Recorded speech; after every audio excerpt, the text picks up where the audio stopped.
Hello everyone, it's Evie here, and today I am talking about why it's so important to be grounded and how to ground yourself and connect with the earth when the weather kind of sucks and you don't want to go outside to connect directly. So this has been a very important thing on my personal journey. When I started my spiritual path, I was focused only on activating my third eye and crown chakras, and I only wanted to explore the universe and see what was out there and explore the spirit world, and that was it, and that was all I wanted. And I couldn't care less about connecting with the earth and grounding myself back then. And it really took a toll just focusing on the spirit world and not connecting with the earth, because we all live here and there's no way of getting around it. So it's better and it's helpful to connect with the earth and to ground yourself into the earth that we live on. And so for me, the effects of not grounding myself were that I became really depressed and I felt like I didn't want to be here anymore. And I just kept repeating, I'm not from here. I don't want to be here anymore. I just want to go back to my home planet because this is not home for me. And I felt awful. I did not feel good. And it wasn't until I started to connect with the earth and to ground myself that I started to actually feel better.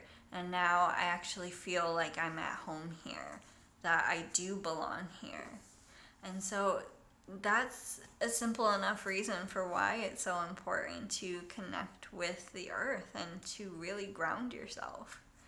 And so when the weather sucks and you don't want to go outside and directly connect with the earth, there are other ways to do that. And you can pick your favorite element, whether you really like water, fire, air, or earth. Pick one of those and figure out what to do. So if you really like fire and you have a fireplace or a fire pit somewhere that you can safely burn a fire, then do that. Or you can light a candle and connect with fire that way.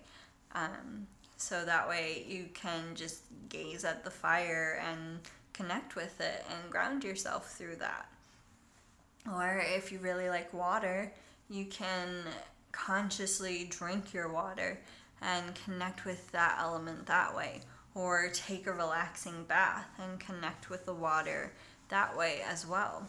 Or if you are big into air, opening your windows is an option. Though if the weather is really that bad, maybe you don't want to have your windows open for that long. You could also light incense and watch the air move the smoke around, or light a smudge stick or sage or palo santo, whatever. And that is usually a representation of both earth and air, because the flame, the smoke is representing the air, and how the air moves the smoke is one way to connect with the air.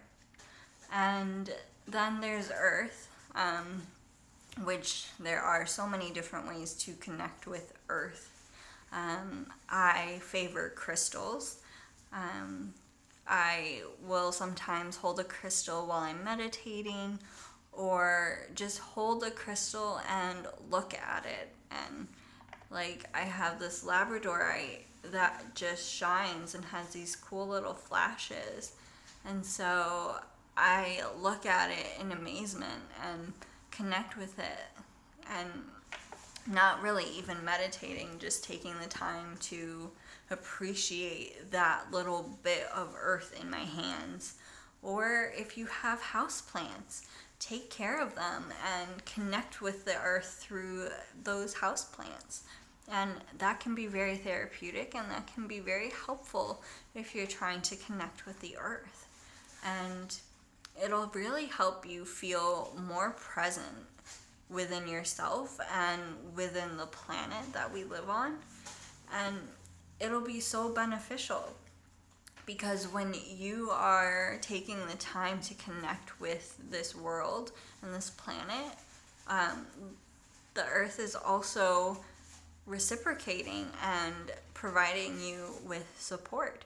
Even if you're just eating your food and realizing that, wow, all of this came from the earth.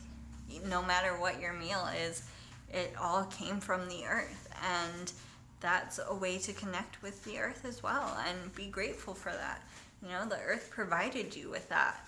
And it's a beautiful way to connect with the planet. And I just highly recommend it to connect and feel grounded. It'll help you feel a bit more stable, whether it's your emotions or just your general gratitude for the earth. It'll really make a difference, and you'll feel more supported and be more aware of the ways that the earth is really helping us all. So I definitely want to hear from you. What is your favorite way to connect with the earth, and how do you like to ground yourself? So let me know, and I will see you all next time. Bye.